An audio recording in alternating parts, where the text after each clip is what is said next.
Shalom tout le monde, merci de nous retrouver dans ce Beth Midrash virtuel. Et aujourd'hui, nous allons parler d'un sujet hot topic, on va dire, un sujet chaud qui est le mal, l'origine du mal, et comprendre un petit peu pour essayer de remettre un petit peu d'ordre entre la doctrine chrétienne et la doctrine et l'enseignement juif, hein, pour voir où est-ce qu'on se situe, pour savoir, pour essayer de rétablir un petit peu certaines choses très importantes dans notre conception, qui en fait est une conception très importante parce qu'il s'agit même de remettre en ou pas l'unité divine. Ok. Donc moi j'ai intitulé même ce titre en disant, et cette vidéo, c'est que c'est la fausse doctrine de Satan qui a trompé des millions de chrétiens. La fausse doctrine concernant le Satan. Alors on va faire quelques généralités aussi au départ aussi, puis après on verra un petit peu au niveau kabbalistique, tout ça. Qu'est-ce que c'est que le mal dans le christianisme? La plupart des courants chrétiens voient le mal principalement à travers la chute d'Adam. C'est-à-dire qu'en fait, selon la théologie chrétienne classique, Adam a chuté, il a donc introduit le péché dans le monde. Suite à ça, la nature humaine, pardon, a été déchue, elle est devenue déchue. L'homme ne peut pas se sauver lui-même, et donc en fait, le mal serait davantage lié à une condition spirituelle héritée. On est comme ça. Et selon la doctrine du péché originel, qui était développée notamment au IVe siècle par saint Augustin d'Hippone, la faute d'Adam n'a pas seulement affecté Adam lui-même, mais elle a profondément modifié la condition humaine tout entière. Et il écrit cela dans deux ouvrages, entre autres, des mérites et de la rémission des péchés, dans le livre 1, et contre Julien. Et Augustin y enseigne même que tous les hommes héritent du péché d'Adam et naissent déjà sous sa culpabilité. C'est très important ce concept parce que beaucoup de gens souffrent de culpabilité après avoir passé par une doctrine chrétienne particulière qui fait qu'on est pécheur et c'est comme ça. Et il y a l'historien, par exemple, chrétien Alistair McGrath qui écrit la doctrine du péché originel telle qu'elle est généralement comprise dans le christianisme occidental est essentiellement l'œuvre d'Augustin. Alors, après la chute, bon, il n'y a pas que lui, hein, parce que ça se perpétuait. Après la chute, l'humanité serait entrée dans un état de séparation spirituelle vis-à-vis de Dieu. Et cette séparation est transmise de génération en génération. Ainsi, l'homme ne naîtrait pas seulement avec une tendance au péché, mais il naîtrait déjà dans une condition marquée par le péché. Et dans cette perspective, le mal n'est pas seulement quelque chose que l'homme fait, c'est quelque chose qui habite sa condition même. Et l'apôtre Paul, ou on pourrait lui faire dire ceci, semble exprimer cette idée quand il écrit « C'est pourquoi, comme par un seul homme, le péché est entré dans le monde, et par le péché la mort, et qu'ainsi la mort s'est étendue sur tous les hommes, parce que tous ont péché. » Et cette compréhension conduit à voir l'humanité comme incapable de retrouver par elle-même son état originel. Et dans de nombreux courants chrétiens, on va dire que donc l'homme ne peut pas sauver lui-même, que sa nature est déchue, que seule l'intervention de la grâce peut le restaurer.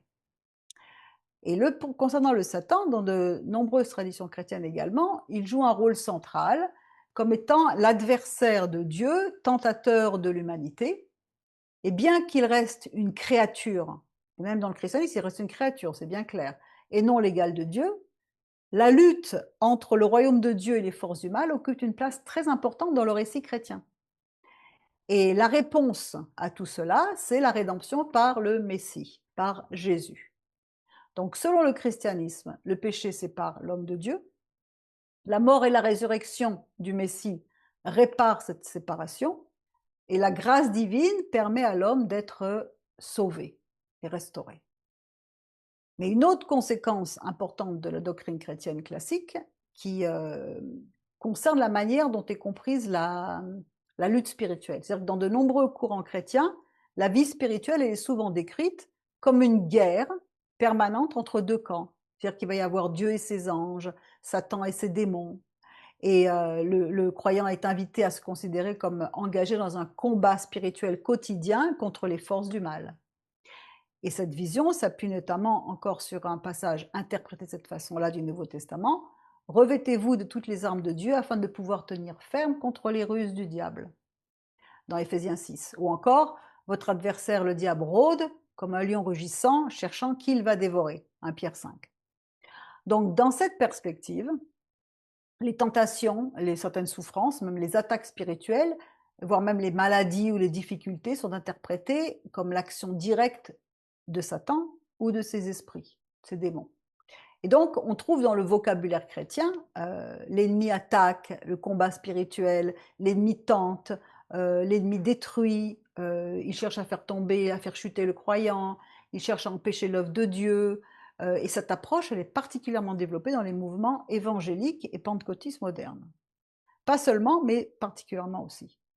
Donc, ce qui fait qu'il y a une conséquence à ça, c'est que les théologiens chrétiens affirment que Satan reste une créature de Dieu, mais la manière dont il est présenté dans la pratique religieuse, ça lui donne souvent une place considérable. Et dans certains milieux, une grande partie de la vie spirituelle, elle est interprétée à travers cette grille. Si on a des difficultés financières, c'est que c'est l'ennemi qui attaque nos finances. Si on a des conflits familiaux, c'est l'ennemi qui attaque nos familles. Si on a des tentations, c'est les attaques de l'ennemi. Si on est malade, c'est l'attaque de l'ennemi. Si on est dépressif, c'est l'attaque de l'ennemi, etc., etc. Ce qui fait que le chrétien donc vit dans un univers où il doit constamment identifier et repousser l'action du diable. Donc ça prend une place importante. Avant d'être au Seigneur, il ne pensait pas à tout ça. Une fois qu'il entre dans le plan du salut, on lui enseigne toutes ces choses. Donc il se retrouve à être attaqué et à être victime d'attaques incessantes de la part de l'ennemi. L'ennemi m'a attaqué. D'accord, beaucoup connaissent tous les ouvrages qui sont écrits à ce sujet-là, les livres de Rebecca Brown, entre autres sur tous les royaumes démoniaques, toutes les expériences, de voir des esprits partout, d'avoir une hiérarchie d'esprits, ou alors des séminaires entiers de délivrance de démons, toutes ces choses-là. Toutes ces choses-là. Et donc, même nous, quand on était jeunes croyants au départ, on passait beaucoup de temps à chasser tous ces esprits. Donc, on va trouver ce qui se passe maintenant après donc toutes ces années et même même pour prier pour des gens qui ont des besoins de guérison, on s'aperçoit qu'il y a même des sortes de pathologies mentales du type peur de l'enfer, peur d'être damné, peur de perdre son salut, d'être sous la condamnation, d'être maudit, d'être coupable systématiquement, etc., d'être condamné. Et bien que la théologie chrétienne encore affirme que Satan n'est qu'une créature, hein, cependant, du point de vue de la Torah, du Talmud, donc des sources juives, la manière dont le Satan est souvent présenté dans la piété populaire chrétienne, ça tend à introduire une forme de dualisme qui va s'éloigner du monothéisme absolu du judaïsme. C'est-à-dire qu'il y aurait les forces du bien et les forces du mal que nous devons combattre et que nous avons reçu cette autorité au nom de Jésus. Okay? Mais en fait, ce n'est pas tout à fait comme ça que ça se passe dans le judaïsme. Alors on va en parler un peu. La question du bien et du mal accompagne l'humanité depuis toujours. Chaque civilisation a élaboré son propre système de valeurs pour définir ce qui est juste, ce qui n'est pas juste, qui est bon, qui est mauvais, etc. Et pourtant, la Torah, elle nous propose une approche radicalement différente. Elle ne définit pas le bien selon des critères sociaux ou juridiques ou politiques, etc., mais selon une réalité spirituelle objective.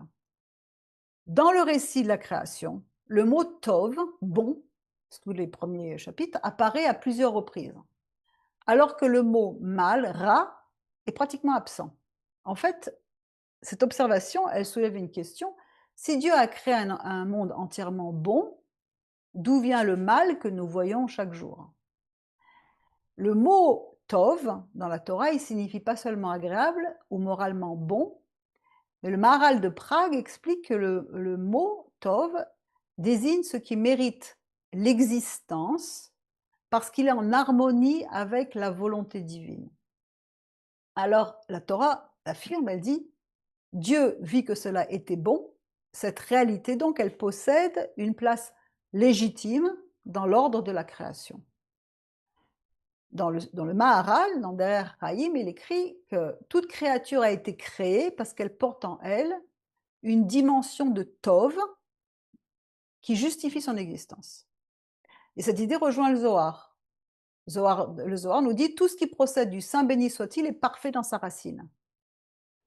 Il y a un verset qui est similaire dans la Brit Hadasha, dans Jacques 1,17, qui dit « Toute grâce excellente et tout don parfait descendent d'en haut du Père des Lumières, chez qui il n'y a ni changement ni ombre de variation ».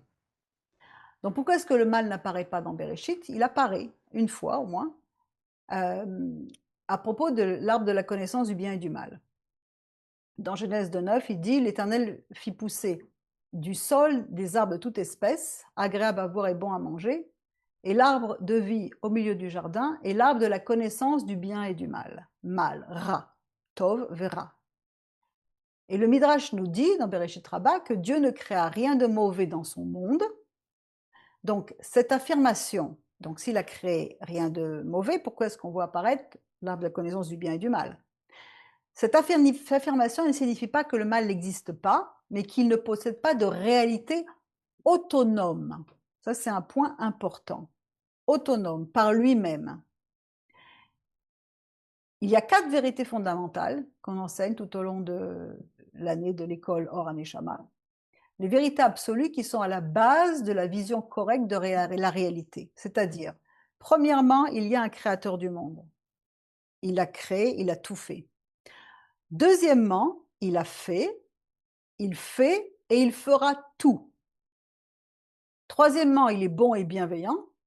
Et quatrièmement, il a une providence personnelle ciblée pour chacun d'entre nous. Ces vérités de base nous permettent d'affirmer la toute-puissance du Créateur de l'univers et de toutes ses créatures. C'est-à-dire qu'en fait, nous le couronnons roi et maître absolu sur tout ce qui se passe dans le monde et dans nos vies. Tout vient de lui, tout a été fait par lui, tout sera fait par lui, et c'est lui qui est maître sur tout. Et donc, pour parler un tout petit peu d'entrer un petit peu profond dans la Kabbale, les kabbalistes décrivent qu'il y a 4 niveaux de réalité, 4 mondes si vous voulez. Je vais passer en bref, mais il y a le monde de l'émanation, Atzilut, le monde de la création, Bria, le monde de la formation, Yetzira, et le monde de l'action, Asiya. Plus la lumière divine descend, pourquoi est-ce qu'il y a tous ces mondes? En gros, parce qu'il a fallu que Dieu se restreigne également, nous laisse la place pour ne pas être consumé par sa toute présence. Donc il s'est habillé dans différents mondes, etc. Il apparaît, d'accord, au fur et à mesure. Plus la lumière divine descend, plus elle est voilée. C'est-à-dire que nous ne percevons pas la même lumière dans notre monde ici que nous la percevons dans un autre monde. Le monde matériel représente le niveau le plus éloigné de la révélation directe de la lumière divine. Et le Zohar affirme encore que le monde inférieur, c'est l'ombre du monde supérieur. Il y a le voilement de la lumière. Le Ramchal écrit dans Dat Advunot que le mal n'est pas une substance indépendante. Okay? C'est-à-dire qu'en fait, il est, ce qu'on a dit tout à l'heure, il ne possède pas de réalité autonome. Il n'est pas indépendant. Il est le résultat d'un certain dévoilement, d'un certain voilement, pardon, de la lumière divine. De même qu'une ombre n'existe que parce qu'elle cache la lumière, le mal existe parce qu'une partie de la vérité est dissimulée. Donc c'est important de comprendre ça. Il y a un tout. Donc il y a eu le Tohu Vohu, la naissance du désordre. Le verset qui dit que la terre était Tohu Vavohu décrit un état d'absence d'ordre. Et le Rav Kook explique que le Tohu, ça représente les forces immenses qui sont encore incapables de s'intégrer harmonieusement. C'est-à-dire que le mal commence lorsqu'une partie cherche à exister indépendamment du tout. D'accord? Alors que, au départ, il n'est pas autonome, il n'est pas indépendant, il fait partie d'un tout. Par la suite, quand il se manifeste et qu'il veut se séparer, le mal commence. C'est comme une séparation. C'est-à-dire que le Rav Kook définit le mal comme une fragmentation. Le bien, c'est l'unité. C'est un. Et d'ailleurs, nous sommes tous appelés, nous avons été créés par le un, nous étions dans le un, le péché a créé une séparation, et nous sommes appelés à retourner dans le un. Zacharie 14,9 nous dit « L'Éternel sera roi sur toute la terre. En ce jour-là, l'Éternel sera le seul Éternel, et son nom sera le seul nom. » Zohar, dans Chaye Sarah, le rabbin Avaou a dit « Venez et voyez. Quiconque connaît son nom dans sa vérité, c'est qu'il est un avec son nom. Il est le Saint béni soit-il, son nom est un, c'est-à-dire la Shrina. Comme il est écrit, Adonai Echad Ushmo Echad. Hachem est un et son nom est un, c'est-à-dire le nom qui est la Shrina, et lui qui est Zahir Anpin est un. C'est-à-dire qu'en fait, le tout forme un, même s'il y a différentes manifestations. Zeir Anpin, c'est-à-dire Yudke Vavke, et son nom, la Shrina, ne font que un, ce qui reflète l'unité qui régnera lors de la résurrection. C'est pour cela qu'on voit dans Jean 17, Yeshua qui prie et qui parle, qui fait la prière de Yiroud, qui dit « Père Saint, garde-les en ton nom comme tu m'as donné, afin qu'ils soient un comme nous sommes un ». Il n'y a pas de séparation, encore une fois. Dans les mondes supérieurs, il n'y a pas de séparation. Dans le monde ici-bas, il y a des séparations. Et après, il dit, afin que tous soient un, comme toi, Père, tu es en moi, et comme moi, je suis en toi. Et encore, il dit, je leur ai fait connaître ton nom. Donc, le thème central du chapitre 17, c'est pas seulement l'unité des disciples, c'est la révélation du nom divin qui produit l'unité, qui est le un. Le nom, c'est la présence divine. Je leur ai fait connaître ton nom. Dans la pensée juive classique, le nom, c'est pas seulement un mot, ça reprend de la manière dont Dieu se révèle à la création. Le Zohar identifie même le nom avec la Shrina. Et lorsque Yeshua dit « je leur ai fait connaître ton nom », une lecture selon la Kabbale pourrait dire « je leur ai révélé la présence divine qui était cachée ». Ainsi donc, dans Jean 17, c'est comme une prière pour la réalisation du tikkun final qui était décrit dans le Zohar. La réunification de toutes les dimensions de la création dans l'unité divine, lorsque la séparation entre le ciel et la terre, entre le Fils et la Shrina, entre le non caché et le non révélé aura complètement disparu. Donc, ne vous occupez pas de tous les termes en hébreu si vous ne comprenez pas, c'est pas grave. Ce qu'il faut comprendre, c'est que nous étions un, nous devons revenir à un. Ce qui est mal, c'est la séparation. C'est-à-dire, maintenant on voit dans Ésaïe 45:7. Car c'est moi qui forme la lumière, qui crée les ténèbres, qui établit la paix et qui crée le mal. Moi, le Seigneur, je fais toutes ces choses.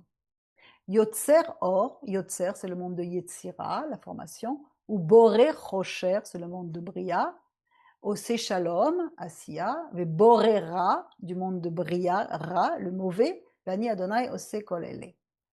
Quand il dit à Boré Rocher, je crée les ténèbres, ve Boré Ra, je crée le mal.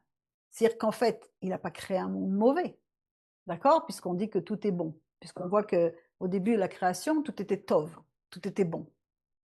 Mais il y a un monde, il a créé le mal à partir du monde de Bria, c'est-à-dire du monde de la création. Le deuxième monde, le premier monde qui touche Hachem, c'est le monde de l'émanation. Ensuite vient le monde de la création, Bria, et après le monde de Yetzira, qui est le monde des anges, des esprits, etc. Et après notre monde à nous, qui est un monde physique. Donc, l'origine du mal, elle vient de Bria, Boré-Ra. C'est-à-dire que ça vient de Bria, d'accord? Donc, il n'a pas créé un monde mauvais, parce que dans le monde de Bria, dans ce monde supérieur, tout est saint. C'est les âmes et tout le monde perçoit clairement la réalité divine. C'est encore très très proche de Hachem. Ce qui apparaît pour la première fois, par contre, c'est qu'il y a une possibilité d'être différent, altérité. C'est-à-dire qu'en fait, la créature prend conscience qu'elle existe comme un être distinct de son créateur. C'est peut-être un petit peu élevé comme enseignement, mais accrochez-vous. Donc, encore une fois, je répète que les 4 mondes, il y en a même 5, mais nous parlons des 4. Le plus haut qui est proche de Dieu, c'est Atzilut, émanation. Après, il y a le monde de création. Donc, plus on descend, plus il y a séparation, plus il y a autonomie, plus il y a mal. Mais au départ, le mal est créé dans le monde de Bria, où il n'y a pas de mal. Okay? Mais la créature commence dans un degré, comme ça se sépare du monde plus proche de Dieu, ça commence à prendre conscience comme un être distinct de son créateur, et de plus en plus jusqu'à notre monde. Et cette distinction, elle est indispensable au libre arbitre, à l'amour véritable, parce que tant que cette existence demeure reliée à sa source, elle est entièrement bonne. Okay? Plus on est dans son sein, plus on est bon. Le mal naît seulement lorsqu'elle a conscience de soi, elle se transforme en illusion d'autonomie. Illusion d'autonomie. C'est là qu'il y a le mal. Un processus qui s'exprime clairement dans les mondes inférieurs. Donc le mal, en tant que mal, il n'a pas été créé dans le monde de Bria, c'était bien dans le monde de Bria. Bria, c'est encore un monde où la présence divine, elle domine, et où le bien est essentiellement révélé. Cependant, c'est dans Bria que se trouve la racine potentielle de ce qui deviendra le mal dans les mondes inférieurs, surtout dans notre monde à nous. Ainsi, la racine du mal, elle est en Bria sous forme d'une possibilité pour nous donner le libre choix de choisir entre le bien et le mal. Mais sa réalité, elle n'apparaît que lorsque cette possibilité est séparée de la lumière divine, elle est orientée vers une réception qui va devenir égoïste. Plus on descend dans les mondes, plus la racine du mal se transforme en mal parce qu'on se croit autonome, différent, coupé de Dieu, et on va tout prendre pour soi, et on va agir selon la chair, qui correspond au monde où on vit. Donc, le Bria, c'est le monde de la création, mais il est encore majoritairement bon. Ok? Donc, dans le monde d'émanation, le plus haut, c'est la divinité qui est révélée, il n'y a aucune séparation. Tout est un. C'est là que le Fils et le Père sont un. Il n'y a plus de mystère, il n'y a plus de dualité, il n'y a plus de problème. Dans le second monde, Bria, c'est la naissance des natures des créatures conscientes. C'est le monde du trône divin. Quand par exemple, c'est Ézéchiel qui a une vision où il voit euh, un homme assis sur le trône, une forme d'homme assis sur le trône, c'est dans le monde de Bria. On appelle ça le monde du trône divin. Dans le monde de formation, c'est le monde des anges, des émotions, de toutes ces choses-là. Et dans notre monde à nous, c'est le monde de l'action où se trouve notre réalité matérielle. Donc, encore une fois, la Kabbale enseigne que Bria, c'est encore un monde où le bien domine entièrement. Le Ra n'est pas mauvais, il est bon. Les créatures ressentent leur existence, mais elles savent encore clairement qu'elles dépendent de Dieu. Donc, c'est le commencement de l'existence créée, mais c'est non le commencement du mal. Non, c'est sa racine potentielle. Alors, pourquoi est-ce qu'on parle de cette racine de mal dans Bria? Parce qu'en fait, il y a la racine et il y a la manifestation. Dans Bria apparaît pour la première fois, encore une fois, quelque chose qui n'existe pas dans le monde où on est tous un avec lui, c'est la conscience d'être un être distinct. Ce début de séparation, ce n'est pas un mal. Elle est voulue par Dieu pour que les créatures puissent le reconnaître librement. C'est le libre arbitre. Pourquoi? Parce que si je ne sais pas choisir entre le bien et le mal, et si je suis toujours dans le bien, je n'ai rien à choisir. Mais là, je vais faire un acte de volonté. Donc, il faut absolument que je sois distinct.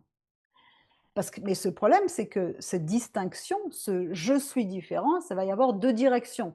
Ou reconnaître que mon existence vient de Dieu, ou alors croire que je suis complètement indépendant de Dieu, que je n'ai pas besoin de lui. Donc le mal n'est pas encore présent, mais il existe comme une possibilité qui va être activée par le libre arbitre. Lorsque chaque élément reconnaît sa place dans l'ensemble, il participe au bon Tov. Lorsqu'il s'isole et se considère comme autonome, apparaît le mal. Le Zohar nous dit, toute séparation provient du côté du jugement. Toute union provient du côté de la sainteté. Donc cela, ça nous conduit à parler du Yetzer Hara, du mauvaise inclination, des œuvres de la chair, si vous voulez. Et le Talmud enseigne dans Baba Batra que le Satan, le Yetzer Hara et l'ange de la mort ne font qu'un. Le Midrash attire notre attention sur le fait que le texte de la Torah ne dit très bon, cela a été bon, cela a été bon, cela a été très bon, qu'après le 6e jour, quand l'homme a été créé avec des impulsions bonnes et avec des impulsions mauvaises potentiellement. Dans tous les autres cas, il est seulement dit « et Dieu vit que cela était bon ». Genèse 1,31, Dieu vit que tout ce qu'il avait fait, et voici cela a été très bon. Ainsi il eut un soir et un matin, ce fut le 6e jour. Adam a été créé. Et dans Bereshit Rabbah, Rabbi Nachman dit au nom de Rabbi Samuel, voici c'était bon se réfère à la bonne inclination. Et voici c'était très bon se réfère à la mauvaise inclination. Parce qu'il n'est dit que très bon, qu'après que l'homme a été créé avec les deux penchants, bon et mauvais, vous savez qu'on représente avec le petit ange et le petit démon, là. Et dans tous les autres cas, Dieu vit que cela était bon. Donc, ça voudrait dire quoi? Que le mauvais désir peut être bon, très bon, oui, parce qu'il y a une nécessité de donner le libre choix, encore une fois, à l'homme. Donc le mauvais penchant a été créé pour donner la possibilité à l'homme de choisir entre le bien et le mal. Il va vraiment décider par lui-même. Et dans Derer Hashem, Moshe Chaim Luzzatto, le Ramchal, décrit le rôle du Yetzer Hara dans la quête de la perfection de l'homme. Et il dit, l'homme est la créature créée dans le but de se rapprocher de Dieu. Il est placé entre la perfection et la déficience, entre le pouvoir de gagner la perfection. avec le pouvoir de gagner la perfection, pardon. L'homme doit cependant gagner cette perfection par sa propre volonté. Il doit décider de devenir bon ou pas. Les penchants de l'homme sont donc équilibrés entre le bien, Yetzeratov, et le mal, Yetzerara, et il n'est pas contraint de s'orienter vers l'un ou l'autre, il a le pouvoir de choisir et est capable de choisir l'un ou l'autre côté en toute connaissance de cause et volontairement. Et on a dans Deutéronome une confirmation, Deutéronome 30-19, qui dit « J'appelle aujourd'hui en témoignage contre toi, non pas des témoins qui disparaissent dans le monde, mais les cieux et la terre. J'ai mis devant toi la vie et la mort, la bénédiction et son contraire. Choisis donc le chemin de la vie qui est la Torah, afin de vivre dans la vie du monde à venir, toi et tes enfants. » Et le Ramchal explique que cet équilibre existait avant le péché d'Adam. Avant son péché, cependant, il était plus enclin à écouter, après son péché, pardon, il a été plus enclin à écouter son Yetzer Hara, son mauvais penchant. Donc sa tâche va devenir double. Tout d'abord, il doit rétablir l'équilibre entre le spirituel et le physique. Et ensuite, il peut s'efforcer de perfectionner son âme jusqu'à ce que les œuvres de l'esprit remportent et que sur le physique, et que ces derniers s'élèvent à un niveau de perfection. C'est le combat entre la chair et l'esprit qui est décrit, entre autres, dans Romains, Galates, dans toute la Brit Hadasha. Celui qui sème pour sa chair moissonnera sa chair la corruption, celui qui sème pour l'esprit moissonnera de l'esprit la vie éternelle. Donc le mauvais penchant c'est un penchant, est un penchant à s'égarer, c'est-à-dire qu'en fait, l'homme a les moyens de le surmonter. L'attraction du mauvais penchant est la plus puissante des deux inclinations. On est plus enclin à faire le mal qu'à faire le bien, mais elle n'est en aucun cas impossible à vaincre. Une fois qu'on a reçu Dieu et qu'on a circoncis le cœur, etc., et tout, on va aller vers le Yetzerato, vers le bon penchant. Donc, ce mauvais penchant, le Yetzerara, c'est pas seulement l'envie de faire le mal, c'est la tendance à vivre pour soi-même séparément du projet divin. C'est ça qu'il faut comprendre, d'accord? L'unité et la séparation. On peut commencer donc à comprendre avec cet enseignement que c'est en nous que ça prend naissance, dans notre maison, d'accord? Comme dit Matthieu 15, car c'est du cœur, non pas d'ailleurs, que viennent les mauvaises pensées, les meurtres, les adultères, les impudicités, les vols, les faux témoignages, les calomnies. C'est pas une attaque de l'ennemi, ça vient de nous, de notre cœur, du mauvais penchant de notre cœur. Pourquoi est-ce que Dieu a créé le mal? Parce qu'en fait, le Talmud nous dit, sans le Yetzer Hara, sans le mauvais penchant, personne ne construirait une maison ni ne fonderait une famille. Le mal possède donc une fonction, il crée l'espace du libre arbitre. Sans possibilité de s'éloigner de Dieu, il n'existerait aucune possibilité réelle de le choisir. On n'aurait pas à choisir. Donc il fallait qu'il y ait une possibilité du mal pour qu'on puisse décider de ou vivre avec Dieu ou de vivre sans Dieu. Le mal est réel, la souffrance est réelle. Lorsqu'une personne souffre, il ne faut jamais diminuer sa douleur. D'accord? Le Talmud enseigne que lorsque l'homme souffre, la Shrina souffre avec lui. Parce qu'il y a un verset qui dit, dans Psaume 91, « Je suis avec lui dans sa détresse ». Et ensuite, on a un principe qui s'appelle Gamzul et Tova, que l'on retrouve dans la Brit Hadasha, c'est-à-dire que cela aussi est pour le bien. C'est écrit dans Ta'anit. Ça ne signifie pas que la souffrance est agréable, mais ça signifie qu'à la fin du processus, quelque chose de supérieur va être révélé avec ces souffrances. Et c'est exactement ce qui est écrit dans la Brit Hadasha, dans Romains 8, 28. Nous savons du reste que toute chose concourt au bien de ceux qui aiment Dieu, de ceux qui sont appelés selon son dessein. Ça ne veut pas dire que de passer par les douleurs de l'enfantement, c'est bien, c'est une souffrance, mais le résultat, il est bien. Et donc, l'homme est appelé à faire un travail. D'ailleurs, le monde présent est appelé un corridor. Pirkei Avot nous dit, ce monde est semblable à un vestibule devant le monde qui vient, devant le monde futur. Et la mission de l'homme, c'est de transformer le corridor en palais. Donc nous sommes venus pour transformer le mal. Le mal qui s'exprime dans notre monde, mais qui au départ n'est pas mal, qui est créé pour nous laisser le libre choix. Il devient mal quand on choisit le mauvais côté. Dans Romains, il est dit, c'est exactement ce qui est exprimé, toute la Brit Hadasha ne parle que de ça, d'ailleurs, que du combat de l'âme, ne cherchez pas autre chose. Il parle surtout, même de tous les esprits, de tout ça, ça parle de tout ce qui se passe, des combats que notre mauvais côté doit vaincre. Car je ne fais pas le bien que je veux, c'est pas un esprit qui l'attaque, c'est moi. Et je fais le mal que je ne veux pas, c'est pas un esprit qui m'attaque, c'est moi. Et si je fais ce que je ne veux pas, ce n'est plus moi qui le fais, c'est le péché qui habite en moi. Mais le péché qui habite en moi, il est originel de mon cœur, c'est pas un esprit. Je trouve donc en moi cette Torah. Quand je veux faire le bien, le mal est attaché à moi, car je prends plaisir à la Torah de Dieu selon l'homme intérieur, mais je vois dans mes membres, une autre loi qui lutte contre la loi de mon entendement et qui me rend captif de la loi du péché qui est dans mes membres. Misérable que je suis, qui me délivrera de ce corps de mort? Parce que le corps est le siège de ce combat. Parce que le corps a été créé pour recevoir, mais quand on reçoit les bontés de Dieu, plus on descend dans les mondes inférieurs, plus on a un désir égoïste de recevoir. Donc automatiquement, pourquoi? Parce que c'est notre cœur qui est fait comme ça. Donc automatiquement, le mal prend forme et c'est à nous de le combattre pour choisir le bien. Sinon, on n'aurait aucun combat à faire. Pourtant, l'apôtre Paul nous dit, dans Philippiens 3, je cours vers le but pour remporter le prix de la vocation céleste de Dieu en Yeshua.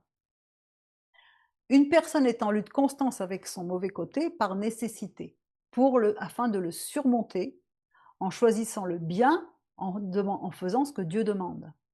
Chaque fois qu'on tue notre mauvais penchant, en accomplissant une bonne œuvre, une action sainte, on obtient un autre niveau, qui correspond à notre niveau supérieur. Donc on va avoir des difficultés qui vont être pareilles, et on va marcher de victoire en victoire. Donc de cette manière, notre libre choix n'est pas annulé. Romains 8 nous dit, ceux en effet qui vivent selon la chair s'affectionnent aux choses de la chair, tandis que ceux qui vivent selon l'esprit s'affectionnent aux choses de l'esprit. Donc il n'a pas toujours été ainsi, comme on a dit, c'est avant le péché de manger de cet arbre de la connaissance du bien et du mal, l'inclination de l'homme était uniquement de servir Dieu, âme et corps. Mais Dieu a laissé une possibilité pour qu'on puisse choisir. Donc on a dit, nous avons vu l'ennemi et c'est en nous. Et c'est nous l'ennemi. C'est certainement vrai en ce qui concerne le mauvais côté, du moins alors, depuis qu'il est rentré dans l'homme après le péché, et qui consiste à avoir mangé de cet arbre. Mais à l'origine, il se présentait sous forme de serpent, qui n'était pas un vrai serpent, d'accord? En dehors de l'homme. À la suite du péché, ce mauvais, n'oubliez pas qu'on a dit que le Satan, l'ange de la mort et le péché, tout ça et tout, c'est la même chose, d'accord? Et le mal. Il a été absorbé par l'homme, et donc du coup, c'est rentré plus profondément, donc on est plus enclin à faire les choses mal, et c'est ce que le Harizal appelle ça, il appelle ça le maître de la maison. Le maître de la maison, on retrouve une allusion dans Luc 11 quand il dit « Lorsque l'esprit impur est sorti d'un homme, il va dans les lieux arides pour chercher du repos. N'en trouvant point, il dit « Je retournerai dans ma maison d'où je suis sorti. » Et quand il arrive, il la trouve balayée et ornée. Alors il s'en va, il prend cet autre esprit plus méchant que lui, il rentre dans la maison, s'y établit, c'est la dernière condition de cet homme est pire que la première. Il ne l'a pas remplacé par autre chose. Et la Kabbale nous enseigne le processus. Il n'y a pas une âme au monde qui ne soit habillée ou enveloppée par l'impureté du serpent. Cet enrobage, c'est la base mystique du mauvais penchant qui pénètre une personne à sa naissance. À la suite du péché d'Adam, du premier Adam, le mauvais penchant s'est enraciné dans la personne et s'y est accroché. Depuis que Adam a péché, les deux, l'enveloppe et l'âme, sont presque comme une seule pâte faite de farine et sont complètement mélangées. Pourquoi est-ce que le mauvais penchant a-t-il une telle capacité à faire pencher une personne vers le mal? Parce qu'il est le maître absolu de la maison qui se trouve dans le corps d'une personne. Ça, c'est Shara Gilgulim. Mais encore une fois, c'est notre choix.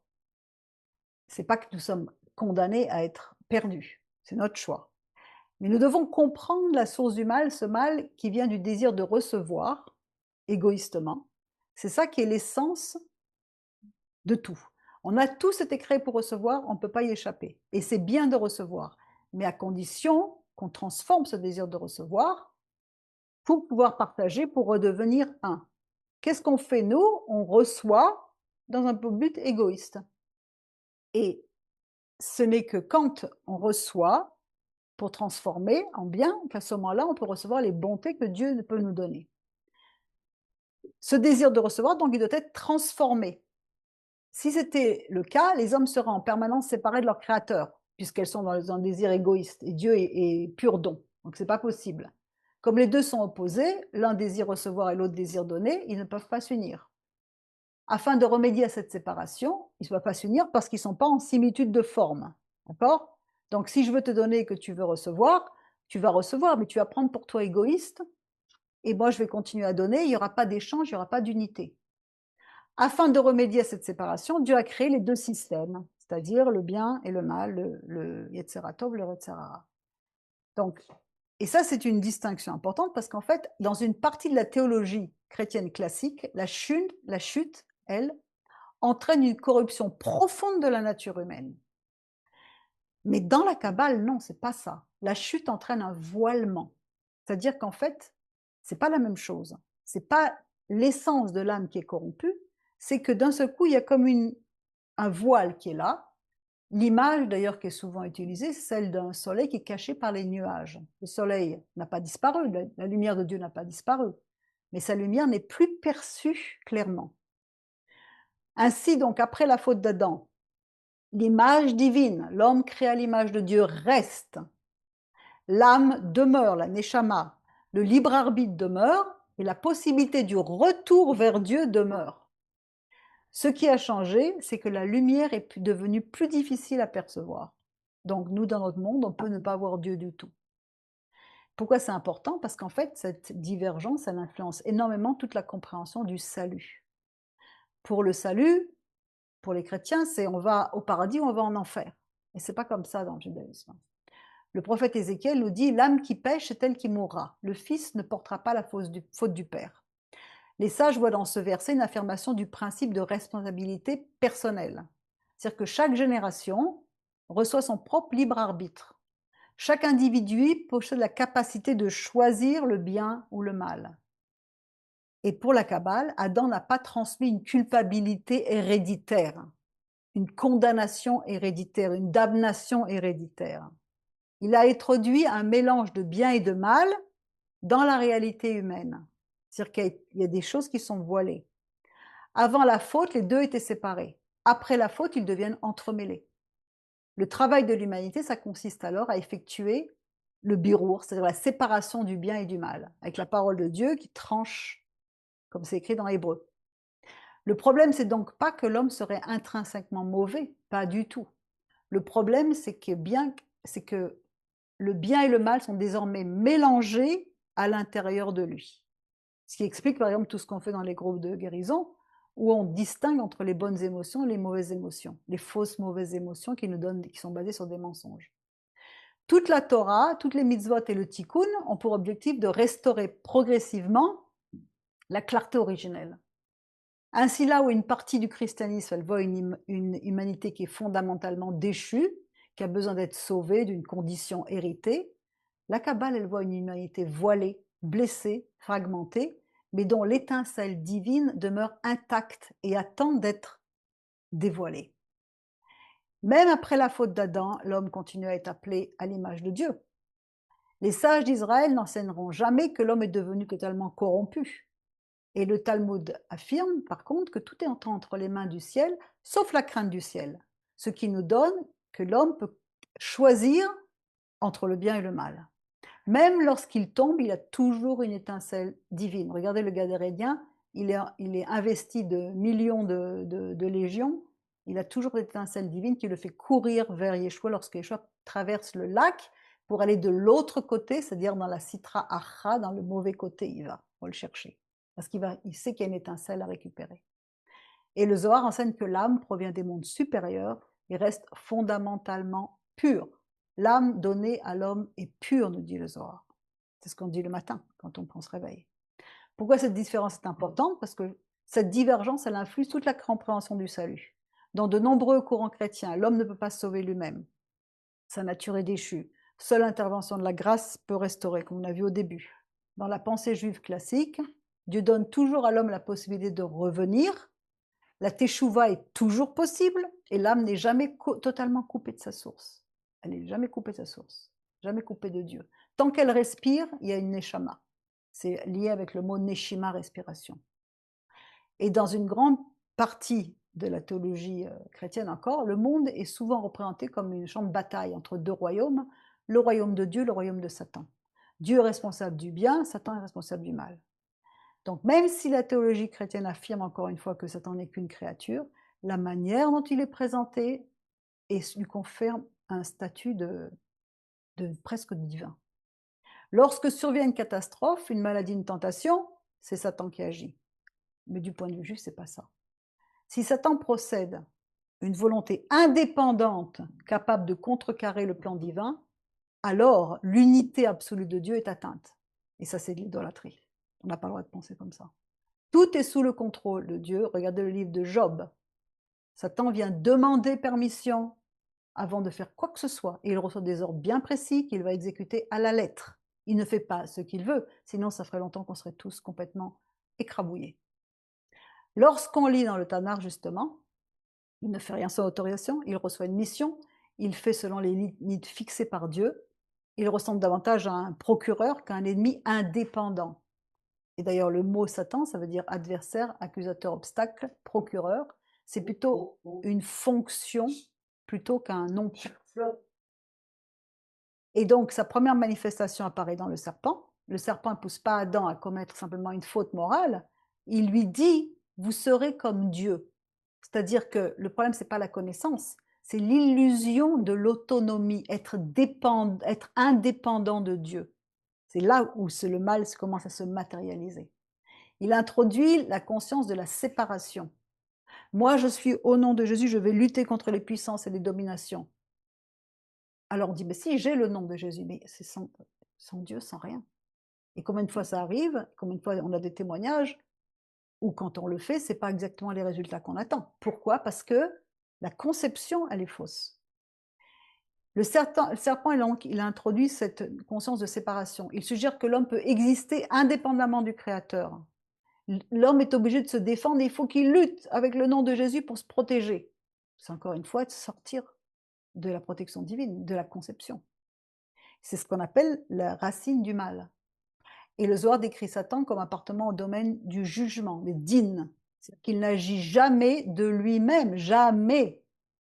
Le Zohar compare souvent Satan à un serviteur du roi qui est chargé de tester les sujets afin de leur révéler leur fidélité. Le Zohar nous dit, le Saint béni soit-il possède un serviteur chargé d'éprouver les hommes. L'image est celle d'un roi qui engage un maître d'armes pour entraîner son fils. Pendant le combat, le maître d'armes semble être l'ennemi du prince, en réalité il travaille pour son père. Et le Baal HaSulam nous dit que, selon lui, Dieu voulait créer une créature capable d'atteindre librement la perfection. Mais une perfection donnée gratuitement ne serait pas une véritable perfection. Il faut choisir. Et si l'homme recevait sans son effort, il n'aurait aucun mérite. Il n'aurait pas de libre arbitre. Il ne grandirait pas. Donc Dieu va créer une force opposée. C'est pour ça qu'on va trouver en face de Moshe, Pharaon. On va trouver en face d'Abraham, Nimrod, etc. Et cette force qui est appelée, elle est appelée le mauvais penchant, le Satan, l'autre côté. Ce qui fait qu'enfin, Satan va devenir nécessaire au projet divin pour nous aguerrir et nous apprendre à choisir entre le bien et le mal. Mais tout est sous le contrôle de Dieu. Sinon, il n'y aurait pas de victoire. S'il n'y a pas d'obscurité, il n'y a pas de lumière révélée. S'il n'y a pas d'exil, il n'y a pas de délivrance. Mais il va disparaître ce mal. Selon les prophètes et la Kabbale, Satan n'est pas éternel. Le prophète Ésaïe l'annonce, il dit « Il anéantira la mort pour toujours », Ésaïe 25, et c'est repris dans Corinthiens. Selon la Kabbale, le mal n'est pas destiné à être éternel.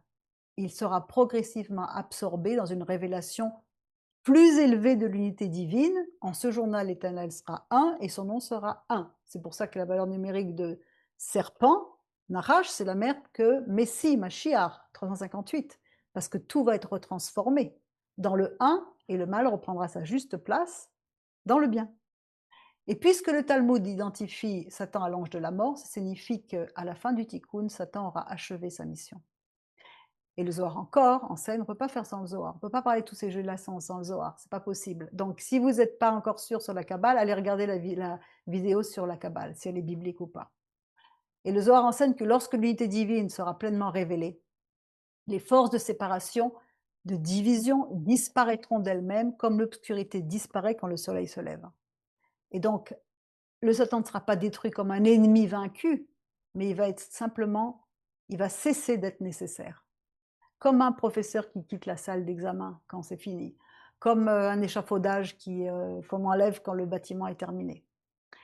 Ainsi, la Kabbale enseigne que le Satan n'est ni un dieu du mal, ni un rival de Dieu, mais ni une puissance indépendante. Il a une fonction temporaire du plan divin destiné à permettre le libre arbitre, la croissance spirituelle et la révélation finale de l'unité absolue du Créateur. Cette vision, elle préserve le principe fondamental du judaïsme, l'Éternel est un, Adonai Echad Ushmo Echad. Non seulement dans le ciel, mais dans toute la réalité, dans tous les mondes, y compris dans les forces qui semblent momentanément s'opposer à lui.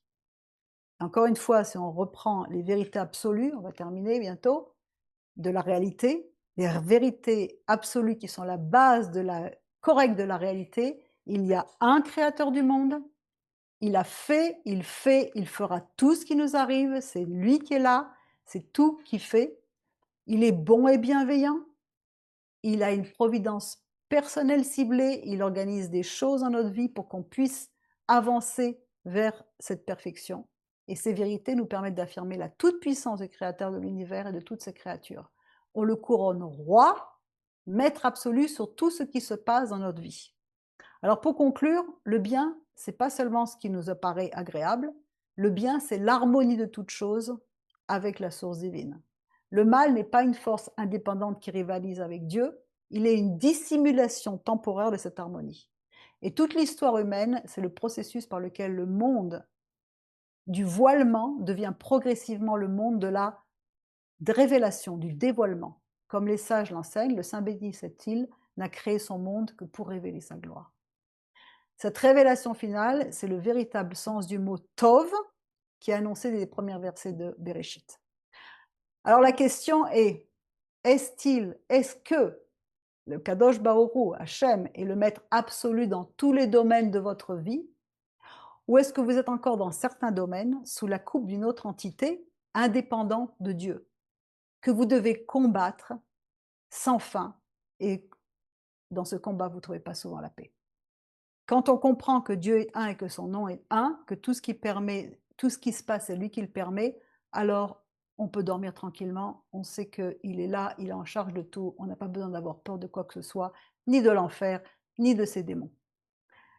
Voilà, merci beaucoup pour votre attention et à très bientôt pour la prochaine fois. Shalom à tous.